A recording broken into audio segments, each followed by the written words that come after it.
Assalamualaikum warahmatullahi wabarakatuh. Saya Natasha Putri Ali Caniago, NIM 330301901338, akan membuat video tentang review 2 paper sebagai tugas pengganti presentasi mata kuliah pengantar hukum Indonesia.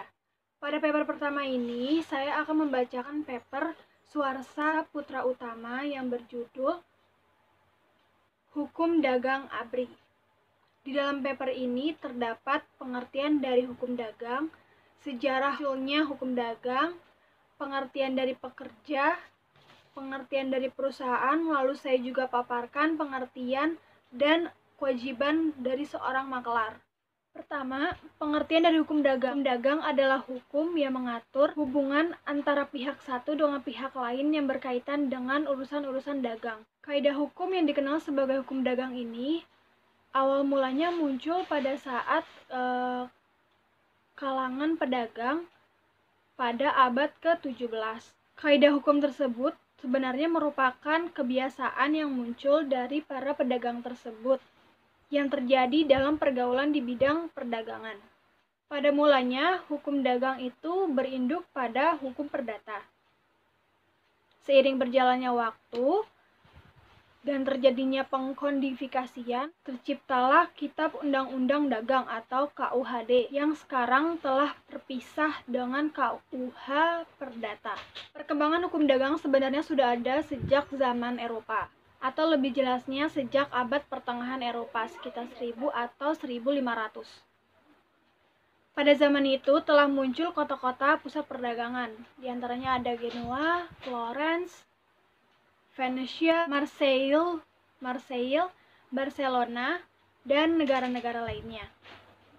KUHD Indonesia telah dipublikasikan pada tanggal 30 April 1847, yang mulai berlaku pada tanggal 1 Mei 1848.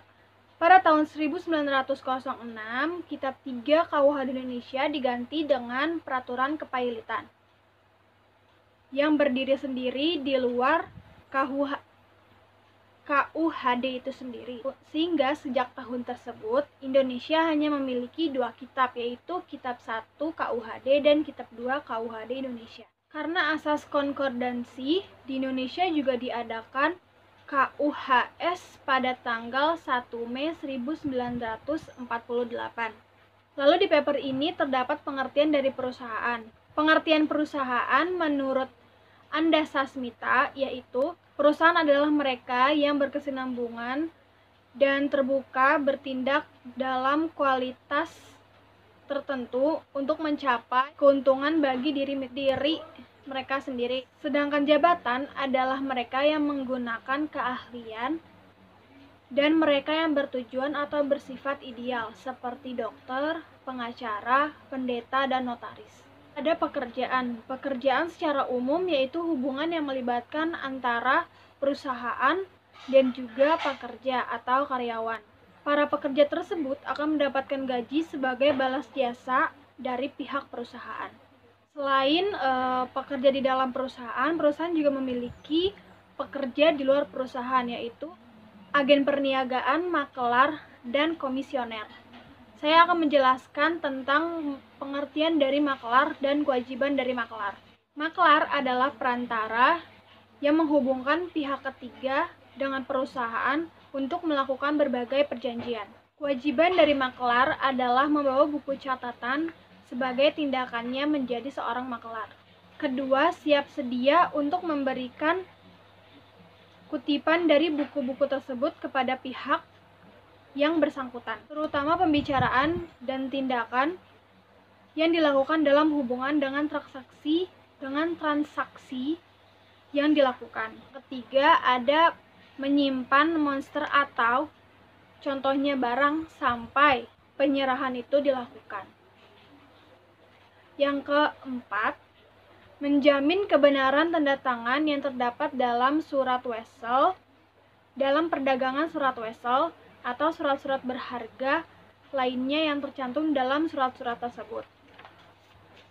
Lalu setelah ini saya akan membacakan paper kedua yang berjudul Damping dalam Perspektif Hukum Dagang Internasional dan Hukum Islam yang disusun oleh Gita Anggraini dari Fakulti Syariah Iain Samarinda.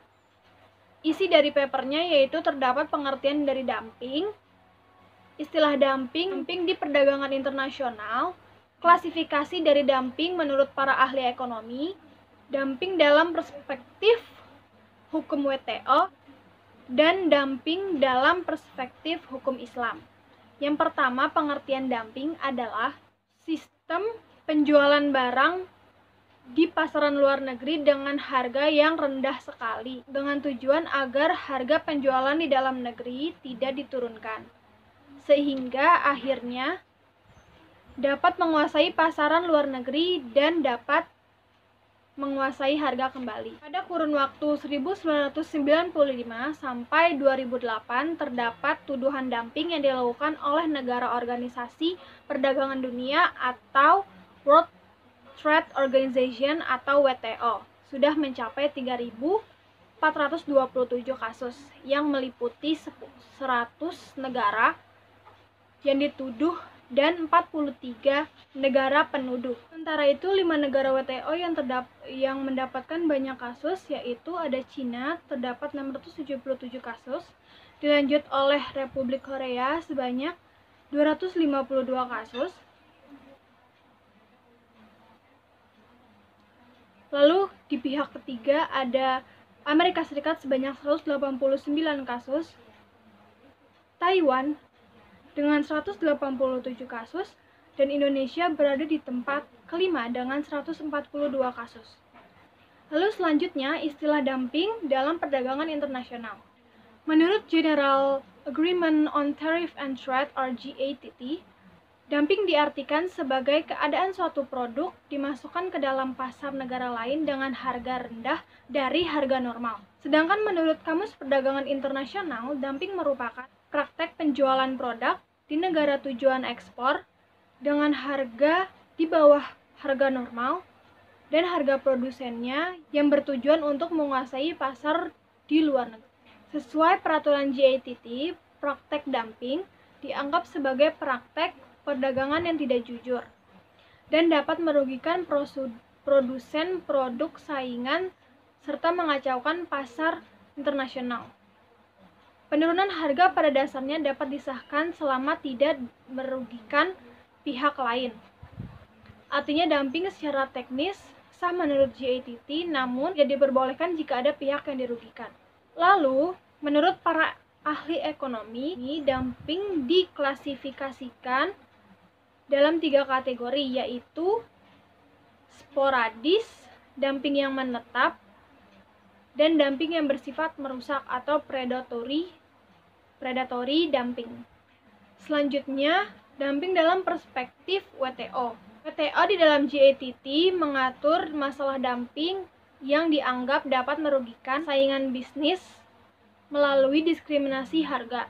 Ada ketentuan-ketentuan yang menyebabkan praktek dumping dilarang, namun ada ketentuan yang memperbolehkannya. Ada variabel sebab akibat yang diajukan GATT untuk melarang tindakan dumping, yaitu dumping yang dilakukan suatu negara yang less than fair value atau di bawah harga normal, dianggap dapat menyebabkan kerugian material terhadap industri dalam negara importir. Maka GATT melarang praktek dumping dengan ketentuan, pertama harus ada tindakan dumping yang TFV di bawah harga normal. Kedua, harus ada kerugian material di negara importir. Ketiga, adanya kausaling, hubungan sebab akibat antara dumping dengan kerugian yang terjadi. Apabila terjadi praktik dumping lalu tidak terjadi kerugian di negara importir, maka praktik tersebut dibolehkan. Lalu ada dumping dalam perspektif hukum Islam. Dalam bahasa Arab, dumping disebut ihraq, yaitu menjual produk di pasar luar negeri kurang dari biaya marginalnya. Dan metode ini diikuti oleh negara yang menginginkan menghilangkan persaingan untuk produk mereka dalam jangka panjang. Sedangkan dumping dalam hukum Islam dilarang karena dapat menimbulkan mudorot. Saya pamit undur diri. Wassalamualaikum warahmatullahi wabarakatuh.